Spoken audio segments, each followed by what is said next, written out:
మనస్ఫూర్తిగా పవిత్రమైన బొట్టు పెట్టుకుని మనసులో అనుకుని వెళ్ళండి. మీ కళ్ళ ముందే మీరు అనుకున్న మంచి పనులు ఎటువంటి ఆటంకాలు లేకుండా జరుగుతుంటాయి. ఇది మీకు ఇచ్చిన వాళ్ళు ఇచ్చిన మీకు నమ్మకం. అది వాళ్ళ మీద మీకు కలగడానికి వాళ్ళు ఇచ్చిన నమ్మకం. ఇది ఆ నమ్మకాన్ని పోగొట్టుకోకండి, చేజార్చుకోకండి. మీకు అవే రాళ్ళు ఇంకా ఎక్కువ రోజులు పూజకు కావాలి, ఎక్కువ కాలం బొట్టు పెట్టుకోవాలి, మీ బంధువులకి తోడబుట్టినోళ్ళకి ఎవరికైనా ఇవ్వాలంటే వాళ్ళు కూడా తీసుకెళ్ళి ఇవ్వచ్చు. కాకపోతే చిన్నవాడికి అయితే 30 రూపాయలు అవుతుంది, పెద్దవాడికి అయితే 50 రూపాయలు అవుతుంది. కానీ మీరు ఇచ్చే 30 రూపాయలు 50 రూపాయలు మీరు కడుపుకి తినే ఖర్చు కూడా కాదు దేవుడికి ఇచ్చేది.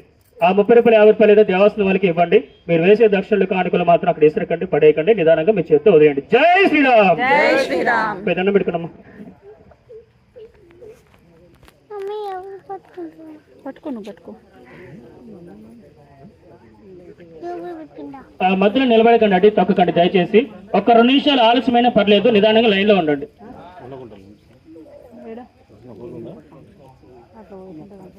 మరి ఇక్కడ దండం పెట్టుకున్న తర్వాత మళ్ళీ వెనక్కి వెళ్ళడం, మళ్ళీ రాళ్ళ మీద